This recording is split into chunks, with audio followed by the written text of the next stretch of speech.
नमस्कार, आप देख रहे हैं सारा देश 100 खबरें और मैं हूं आपके साथ अर्पिता आर्य। तो चलिए शुरुआत करते हैं इसके सिलसिले की। उत्तराखंड विधानसभा में मंगलवार को हुए फ्लोर टेस्ट के दौरान क्या हुआ, उसकी औपचारिक घोषणा आज सुप्रीम कोर्ट कर सकता है। आज फ्लोर टेस्ट की औपचारिक रिपोर्ट सुप्रीम कोर्ट को सौंपी जाएगी। ये रिपोर्ट सील बंद लिफाफे में दी जाएगी। रिपोर्ट को देखने के बाद सुप्रीम कोर्ट दोनों पक्षों की बात सुनेगा। दोनों पक्षों को सुनने के बाद ही सुप्रीम कोर्ट कोई फैसला देगा। हालांकि ये अभी तय नहीं है कि कोर्ट आज फैसला सुनाएगा या फिर फैसले को सुरक्षित कर लेगा। हालांकि कांग्रेस को उम्मीद है कि फिर से उनकी ही सरकार बनेगी। कांग्रेस के नेताओं ने दावा किया है कि उनके पक्ष में 33 वोट पड़े, जबकि बीजेपी को 28 वोट पड़े हैं। वहीं बीजेपी के कई विधायकों के मुताबिक आंकड़ों में उनकी हार हुई है और वो आरोप लगा रहे हैं कि हरीश रावत पैसे के बल पर सरकार बनाना चाह रहे हैं। बीजेपी अध्यक्ष अमित शाह आज उज्जैन सिंहस्थ कुंभ जाएंगे। यहां वो दलित साधुओं के साथ वाल्मीकि घाट पर स्नान करेंगे।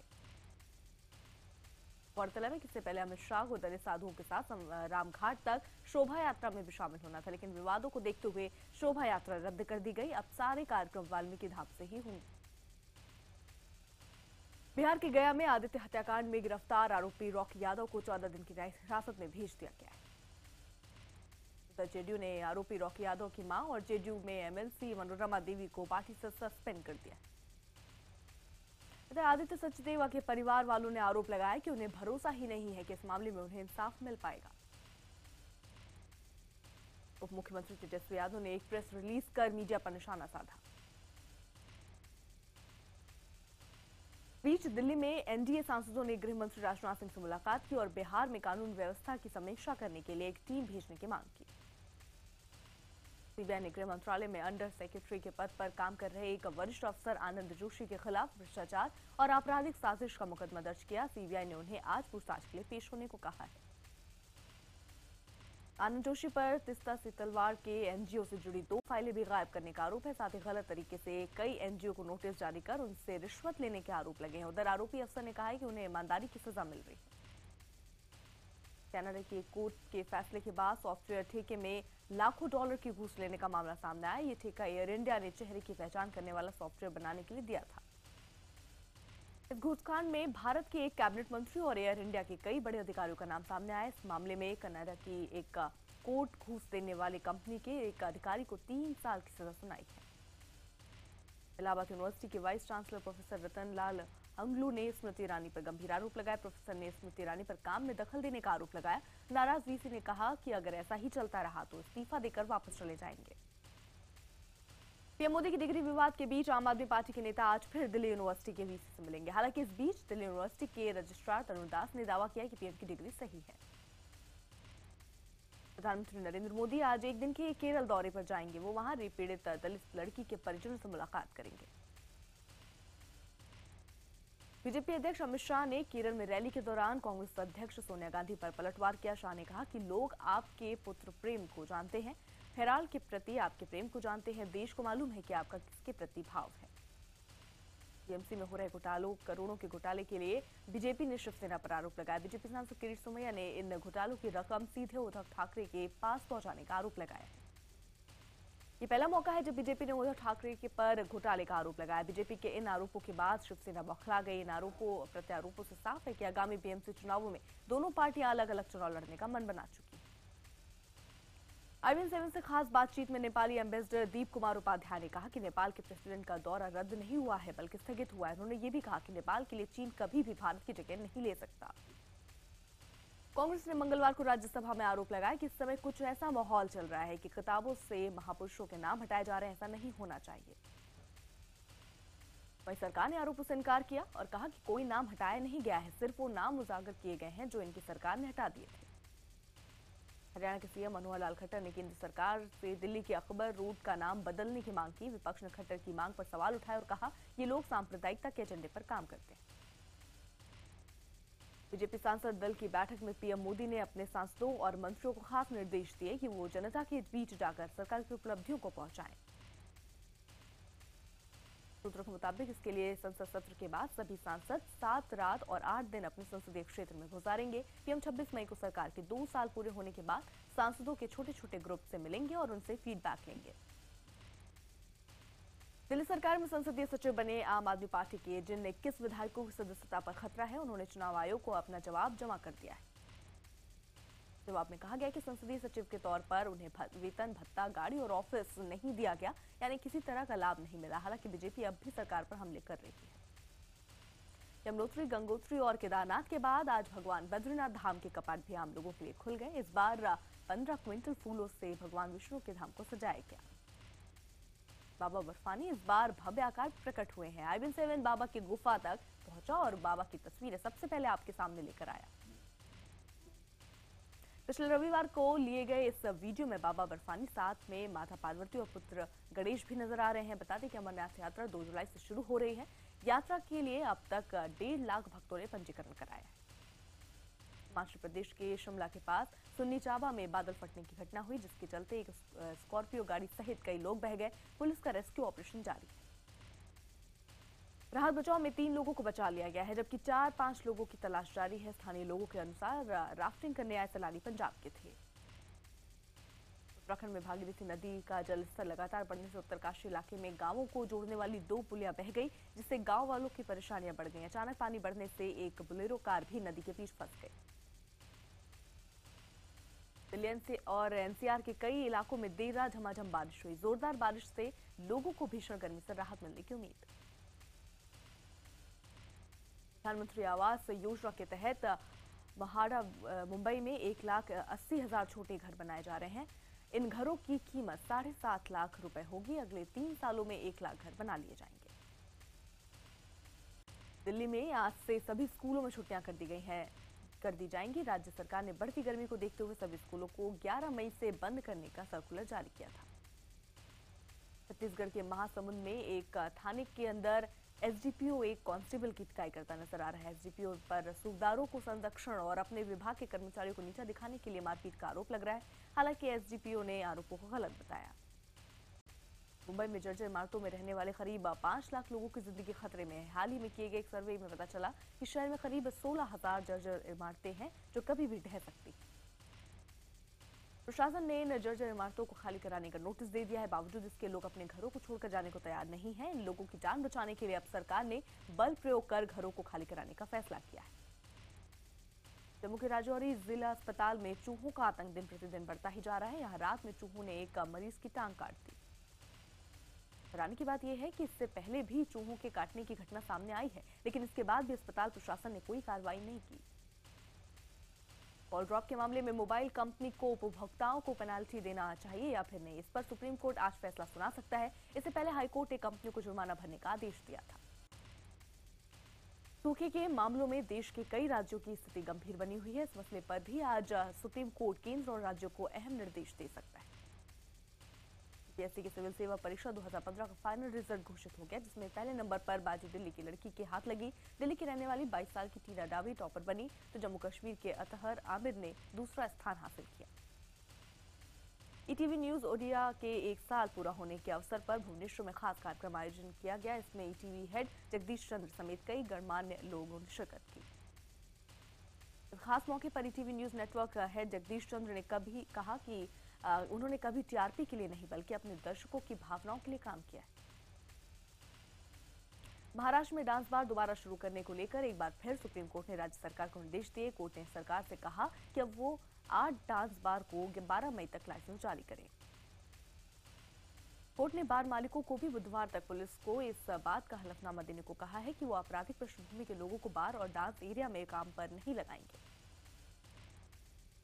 दिल्ली के जंतर मंतर पर मंगलवार को जाट समुदाय को लोगों ने प्रदर्शन किया। प्रदर्शनकारियों का आरोप है कि जाट आंदोलन के दौरान उनके बच्चों पर गलत आरोप लगाकर केस दर्ज किए गए। IBN7 पर नोएडा की पानी टंकियों और गंगा जल प्लांट की सुरक्षा को लेकर दिखाई गई खबर के बाद नोएडा अथॉरिटी के चेयरमैन रमा रमण ने मामले की जांच के आदेश दिए। दोषियों के खिलाफ कार्रवाई का भरोसा दिया। गौरतलब है कि सोमवार को IBN7 ने खुलासा किया था कि पानी की टंकियों और गंगा जल प्लांट्स पर कोई सुरक्षाकर्मी तैनात नहीं। महाराष्ट्र में सूखे की मार से निपटने के लिए मुंबई में होटल एसोसिएशन के लोग पानी बचाओ अभियान चला रहे हैं। अभियान के चलते रोजाना कई हजार लीटर पानी बचाया जा रहा है। ठाणे के एक मंदिर में महिलाओं के मैक्सी पहनकर आने पर रोक लगा दी गई। गांव की महिलाओं ने मंदिर प्रशासन के इस फैसले का स्वागत किया, मगर कई महिलाओं ने इसका विरोध भी किया। यूपी के इलाहाबाद में पुलिस इंस्पेक्टर अनिरुद्ध सिंह को सस्पेंड कर दिया गया है। वो फिल्मों में भी हाथ आजमा रहे थे। विभाग के मुताबिक उन्हें बिना बताए गैर हाजिर रहने को लेकर सस्पेंड किया गया। फिल्म अभिनेत्री मनीषा कोइराला उज्जैन में सिंहस्थ कुंभ पहुंची। वहां उन्होंने जून अखाड़े में महामंडलेश्वर पायलट बाबा के शिविर में जाकर उनसे मुलाकात की। इसके बाद मनीषा ने क्षिप्रा में डुबकी भी लगाई। राजस्थान के अलवर में ट्रक के नीचे बाइक सहित 2 युवक आ गए। दोनों युवक ट्रक के पिछले पहिए के नीचे फंस गए। किसी तरह जेसीबी की मदद से ट्रक को उठाकर युवकों को बाहर निकाला गया। हादसे में एक युवक की मौके पर ही मौत हो गई। दिल्ली के दरियागंज इलाके में देर रात एक होटल में भीषण आग लग गई। जिस वक्त होटल में आग लगी उस समय होटल के अंदर 10 से 15 लोग मौजूद थे, जिन्हें पीछे के रास्ते से बाहर निकाला गया। आग पर काबू पाने के लिए दमकल के साथ गाड़ियों को कई घंटों तक मशक्कत करनी पड़ी। स्थानीय लोगों के मुताबिक आंधी चलने से स्पार्किंग हुई थी, जिससे होटल में आग लग गई। हिमाचल के बद्दी में एक गत्ता की फैक्ट्री में भीषण आग लग गई। देखते ही देखते आग ने पूरी गत्ता फैक्ट्री को अपने चपेट में ले लिया। आग लगने से करोड़ों के नुकसान की आशंका जताई जा रही है।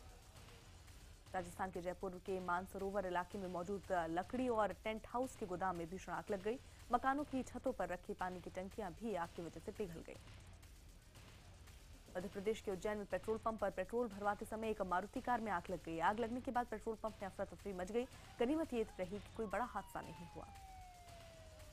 जिले के मॉरिस नगर थाना एरिया में कार से एक 40 साल की महिला की लाश मिली। सिर में गोली लगने से महिला की मौत हुई। महिला अपने घर से एक 28 साल के युवक के साथ निकली थी। पुलिस इसकी जांच कर रही है, ये खुदकुशी है या हत्या। पुलिस ने महिला के साथ घूम रहे युवक को हिरासत में ले लिया और उससे पूछताछ कर रही है। वहीं मृतक महिला के पति का आरोप है कि युवक ने गोली मारकर उसकी पत्नी की हत्या कर दी। गुरुग्राम में एक डे केयर में लापरवाही के चलते 3 साल के मासूम बच्ची का अंगूठा कटने का मामला सामने आया। घटने के बाद डे केयर के खिलाफ मामला दर्ज। पीड़ित बच्ची की मां का आरोप है कि स्कूल प्रबंधन ने अब तक बच्ची की सुध तक नहीं ली। बच्ची की मां ने डे केयर स्कूल को बंद कराने के लिए फेसबुक पर मुहिम चलाई, जिसको अब तक 10,000 से ज्यादा लोग शेयर कर चुके हैं। यूपी के मुरादाबाद के जिला अस्पताल में भर्ती एक युवक की मौत के बाद जमकर हंगामा हुआ। डॉक्टर पर रिश्वत मांगने और लापरवाही का आरोप लगाते हुए परिजनों ने जमकर तोड़फोड़ की। 3 लोगों को हिरासत में लिया गया। यूपी के वाराणसी में एक पति ने सोते वक्त अपनी पत्नी पर फावड़े से जानलेवा हमला कर दिया। हालांकि किसी तरह हमले से बची विवाहिता को राजकीय अस्पताल में भर्ती कराया गया। पूरे मामले में पुलिस की कार्रवाई से नाराज विवाहिता अस्पताल से सीधे एसएसपी से मिलने पहुंची। हालांकि मुलाकात के बाद पीड़ित महिला एसएसपी कार्यालय के सामने धरने पर बैठ गई। दिल्ली की द्वारिका पुलिस ने नामी पुलिस अधिकारियों और राजनेताओं से रिश्ते बताकर लोगों से ठगी करने के आरोपी को गिरफ्तार किया। कोर्ट ने आरोपी को 2 दिन के पुलिस रिमांड पर भेज दिया। नोएडा के एक नामी स्कूल में 11वीं के छात्र से रैगिंग के दौरान मारपीट का मामला सामने आया। घायल छात्र नोएडा के कैलाश अस्पताल में भर्ती है। पुलिस ने मामले की दर्ज कर जांच शुरू कर दी। दिल्ली से सटे गुरुग्राम में पुलिस और हुडा अधिकारियों के बीच जमकर हंगामा हुआ। बताया जा रहा है कि हंगामा सरकारी आवास पर कब्जे को लेकर हुआ। यूपी के महोबा में एक मेडिकल दुकान में चोरी की पूरी वारदात सीसीटीवी कैमरे में कैद हो गई। चोरी का आरोपी बड़े शातिराना अंदाज में वारदात को अंजाम देता है। यूपी के महोबा में हैंडपंप पर पानी भरने गई 8 साल के मासूम को उसके सगे चाचा चाची ने कुएं में फेंक दिया। मौके से वो फरार हो गए। बच्ची की आवाज सुनकर गांव वालों ने उसे कुएं से बाहर निकाला और अस्पताल में भर्ती कराया। यूपी की झांसी में पुलिस ने एक सेक्स रैकेट का पर्दाफाश किया। पुलिस ने 4 महिलाओं समेत 6 लोगों को गिरफ्तार किया। यूपी के एटा में एक युवती के साथ गैंगरेप किया गया। इसके बाद पीड़ित का अश्लील वीडियो सोशल मीडिया पर वायरल करने का भी आरोप लगाया। पुलिस ने मामला दर्ज कर युवकों की तलाश शुरू कर दी। यूपी के फिरोजाबाद में जुबैर नाम के एक शख्स की गोली मारकर हत्या कर दी। फिलहाल पुलिस को हत्यारों की हत्या की और वजह के बारे में कोई जानकारी नहीं मिल सकी। यूपी के बलिया में प्रेमिका के घर में चुपचाप घुसने की कोशिश में एक प्रेमी की ग्रामीणों ने जमकर पिटाई कर दी। आरोप के मुताबिक लड़की के परिजनों ने प्रेमी को चोर समझ गया और फिर शोर मचा दिया। पिटाई के चलते लड़की की हालत गंभीर। यूपी के बलिया में एक महिला ने अपने और अपनी 1.25 साल की बेटी के ऊपर मिट्टी का तेल छिड़क कर आग लगा ली। आग के चलते महिला और उसकी बेटी की मौत हो गई। झारखंड के रांची में महिला पत्रकार से छेड़छाड़ का मामला सामने आया। आरोपों के मुताबिक 4 बदमाशों ने पहले महिला पत्रकार से छेड़छाड़ की, फिर उसे कार से उतारने की भी कोशिश की। हरियाणा के सीएम ने फरीदाबाद में पत्रकार पूजा तिवारी खुदकुशी मामले की अब एसआईटी से जांच कराने का ऐलान किया। उन्होंने कहा कि इस मामले में दोषियों को बख्शा नहीं जाएगा। दिल्ली के रानीबाग इलाके में पीडब्ल्यूडी के खुले नाले में गिरने से 7 साल के बच्चे की मौत हो गई। घटना के बाद परिजनों ने करीब 4 घंटे तक रोड जाम रखा। पुलिस ने अज्ञात लोगों के खिलाफ मामला दर्ज कर लिया। महाराष्ट्र के पुणे में एक 22 साल की लड़की पर कुछ लोगों ने सिर्फ इसलिए हमला कर दिया क्योंकि उसने छोटे कपड़े पहने हुए थे। मामला 1 मई का है, जब महिला के साथ कुछ कार सवार लड़कों ने छेड़छाड़ की और शॉर्ट ड्रेस पहनने पर आपत्ति जताई। मामले में पुलिस ने 2 आरोपियों को गिरफ्तार कर लिया।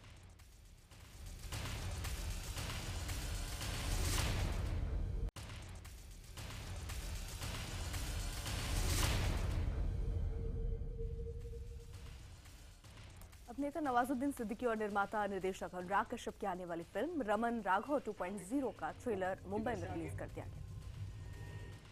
यशराज फिल्म्स धूम की सीरीज में चौथी सीरीज बनाने की तैयारी कर रहा है। धूम रीलोडेड नाम की इस फिल्म में सलमान खान नेगेटिव रोल में दिखाई दे सकते हैं, जबकि रणवीर सिंह हीरो की भूमिका में दिखाई दे सकते हैं। सुनने में आया कि कटरीना ने रेहा कपूर की फिल्म वीरे दी शादी छोड़ दी है। अब फिल्म में कैट की जगह सोनम को लिया गया है। सुशांत सिंह राजपूत इन दिनों कृति सेनन को डेट कर रहे हैं। यही वजह कि सुशांत का अपनी मंगेतर अंकिता के साथ ब्रेकअप हो गया है। कनाडा में लगी आग फैलती ही जारी। सबसे ज्यादा नुकसान अल्बर्टा और फोर्ट मैकमर्रे शहर को हुआ है। अब प्रशासन कोशिश कर रहा है कि तबाह हुए इन शहरों को फिर से बसाया जाए। फोर्ट मैकमर्रे शहर में लोगों को वापस लाने की योजना बनाई जा रही है। बता दें कि ये आग में फोर्ट मैकमर्रे का शहर 90% जल चुका है। रूस के 25 अलग अलग इलाकों में जंगलों में लगी आग बुझने का नाम नहीं ले रही। दमकल की कई टीमें आग बुझाने का काम करने में लगी। अमेरिका के ओक्लाहामा में भयंकर बवंडर आया। बवंडर से आए तूफान ने 2 लोगों की जान ले ली। मौसम विभाग के मुताबिक ओक्लाहामा के पास दूसरे इलाकों में भी बवंडर आ सकता है। सीरिया में एक ध्वस्त इमारत में छिपे हुए एक आईएसआईएस के स्नाइपर को निशाना बनाकर सेना के द्वारा छोड़ी गई मिसाइल सीधे उसके बगल में आकर गिरी, जिससे उसके चिथड़े उड़ गए। ये पूरा घटनाक्रम कैमरे में कैद। इंग्लैंड के प्रेस्टिज में एक रेस्टोरेंट में घुसकर कुछ लोगों ने ज्वलनशील पदार्थ डालकर उसमें आग लगा दी, जिससे पूरा रेस्टोरेंट धू कर जल गया। आग लगने की पूरी घटना सीसीटीवी में कैद। चीन में एक थ्री व्हीलर एक ट्रक से टकरा गया और थ्री व्हीलर का ड्राइवर फ्रंट ग्लास तोड़कर आगे निकल गया, पर सीट बेल्ट बांधने की वजह से वो बच गया। मंगलवार को आईपीएल में खेले गए अहम मुकाबले में हैदराबाद ने पुणे को हरा दिया। ये इस सीजन में पुणे की 8वीं हार है। इसके बाद धोनी की टीम आखिरी 4 की दौड़ से बाहर हो चुकी है। आईपीएल इतिहास में पहली बार धोनी अपनी कप्तानी में आखिरी 4 में नहीं पहुंच पाएंगे। आईपीएल में आज सिर्फ एक ही मैच खेला जाएगा। ये मैच रॉयल चैलेंजर्स बेंगलुरु और मुंबई इंडियंस के बीच बेंगलुरु में खेला जाएगा। कोलकाता नाइट राइडर के गेंदबाज ब्रेड हॉक के मैदान में गलत भाषा के इस्तेमाल की चेतावनी दी गई। हॉक को आईपीएल के नियम के मुताबिक लेवल 1 अपराध का दोषी माना गया। आईपीएल 7 से खास बातचीत में टीम इंडिया की पूर्व महिला फुटबॉल कप्तान सोना चौधरी ने बड़ा खुलासा किया। सोना ने बताया, फेडरेशन की लापरवाही की वजह से लड़कियों का मानसिक और शारीरिक शोषण होता था। वहीं फेडरेशन ने कहा कि उन्हें कोई शिकायत नहीं मिली। आईपीएल में अब तक सभी मैच खेलने का सुरेश रैना का रिकॉर्ड अब टूट सकता है। रैना पिता बनने वाले हैं और ऐसे में वो अपनी पत्नी के पास हॉलैंड जाएंगे, जिसके कारण वो शायद आईपीएल के 3 मैच ना खेल सके।